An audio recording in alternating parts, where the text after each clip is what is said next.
So I just started dating somebody, and I was wondering if I should wait until after the holidays to meet their family. Good question from Portia viewer Sydney Wooten. Thanks for that question, Sydney. So, what do you say to folks who are trying to figure that part out? I say she needs to have that conversation with her partner. They need to be in alignment with what are we doing in this season? Where is the relationship? Are we headed towards commitment, or are we still friends? And then once they decide together, then you can decide whether you should wait after the holidays. Yeah. To the two of you. That's a good sign. You know, when a person wants you to meet their parents, their family, that's a very, very good sign. So if she's into him, you know, I would take it as a good sign. And as Chanel has said, have the conversation and move forward. That's what I when I knew she was the one, it was a weekend. I'm like, Dad, Mom, you got to see this smokestack I got. I'm here for the smokestack. Stop it. So, but do you agree? Anything you want to add there? 100% agree. I think the pressure, again, you talked originally about the reason for the season. So we make our own memories. So if I happen to meet your parents at a holiday, it's not, oh my gosh, I'm meeting the parents on a holiday. It just happens, and that's a good sign. So and I think that's such a good point, because just because you met him or her for this holiday season doesn't necessarily mean they're going to be the one you're bringing back. No. And it's okay if it's even in these seasons of joy, you have a connection with somebody. It does not mean, okay, now you're going to propose at the table, right? Right, exactly. We're not doing that if that's not where we are. Exactly. Right. What if we're just in a season of joy, right? So listen, our viewers right now are taking a look at some of your family photos, some of the things that you all do tradition-wise. It's beautiful, right? It's the matching pajamas, it's all the things.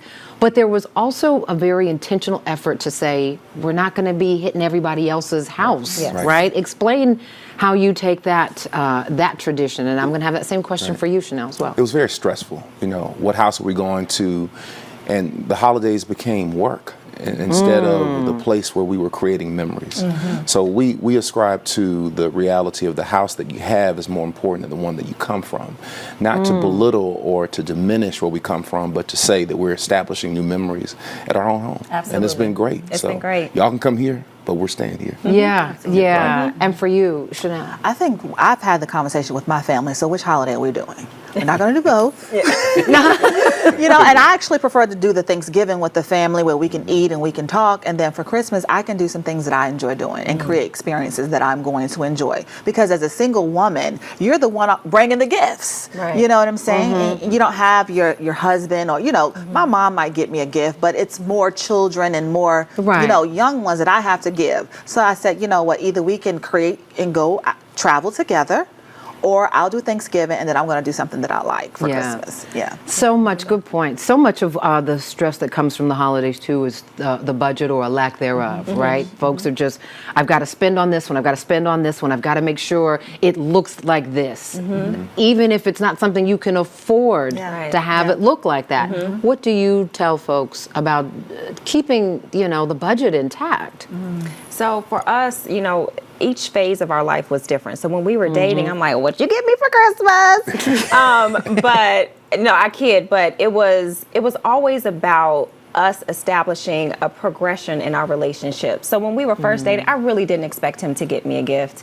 As the time went on, that was his way. One of my love languages, he knew that one of words of affirmation, but then gifts, right? And so it doesn't have to be a big gift. You know, you see social media, and with the influx of social media, you have all these like comparison and thief of joy kind of moments. But it was a private, hey, I saw you eyeing this, so I got this for you. I didn't ask you for it, you know? So now that we have young children, we always make sure, just because it's a holiday, our tradition is going to be cooking. It's not about the gifts. If you need some pajamas, we're going to get you some pajamas, not because it's Christmas. So I think, you know, continuing to have the conversation about what is really important, and it's not about the gifts, because when we go, we can't take any of that with us. How important is it to have those conversations with our young people? Particularly, you have to create the foundation for them. You know, you shouldn't live for gifts and what is this person going to get me? What should I get this person? But how can we create memories together with family, with one another, etc.? Because it seems like there's just so much stress and so much buildup to that under the tree moment. And then there's just such an emotional fall off for folks after that. And it's like, wait, but that's not why we really did this. Right. And we actually have our kids give gifts away around that time because there's so many kids that don't have. And so when I was growing up, it wasn't a room full of toys. It was, hey, you get one gift because that's all we could afford. And it was so great because we got to put so much effort and energy and love in knowing that my parents sacrificed for that one gift. So I want to talk about what conversations look like when things get tense, right? There's going to be folks talking about politics. There's going to be folks talking about all kinds of things around the dinner tables this year. I'd like your advice for making sure that we're infusing love in those conversations. Chanel, I want to start with you, especially when things start getting heated, right? I naturally talk about relationships. I love to do that. If you sit with me long enough, I'm going to know everything about your relationship status. Okay. So I infuse it. Like I automatically, if I know about a relationship with my family member, or if I already have some knowledge, I ask the question. It never fails. The conversations are going to end on relationships when I'm there. Okay. Period. I'm going to talk about So topic driven for you. Topic driven, and this may be sad, but I give, even though I know that they pressure the single people, but I do too. I talk to my family members, so what's You're in there. You know, Auntie Chanel asking the question. So you're the one.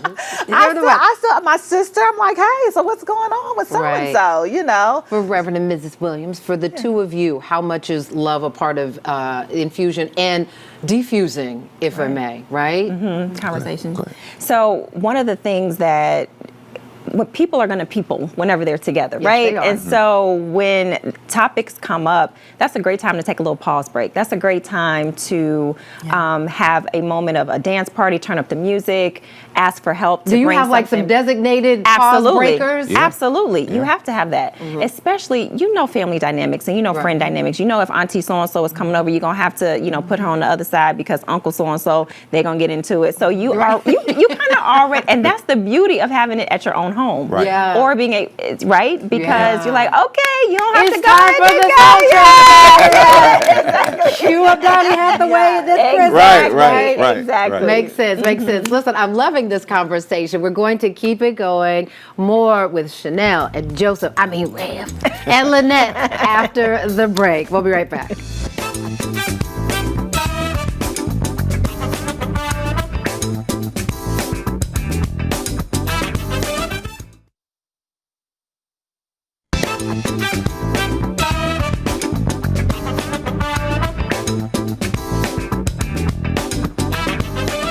Are you loving this conversation as much as I am? Listen, we've just got some final thoughts about navigating the holidays. And remember, just carrying the love throughout the season, right? Not a whole bunch of loving and then we go back to being mad in January. That's not what this looks like, right?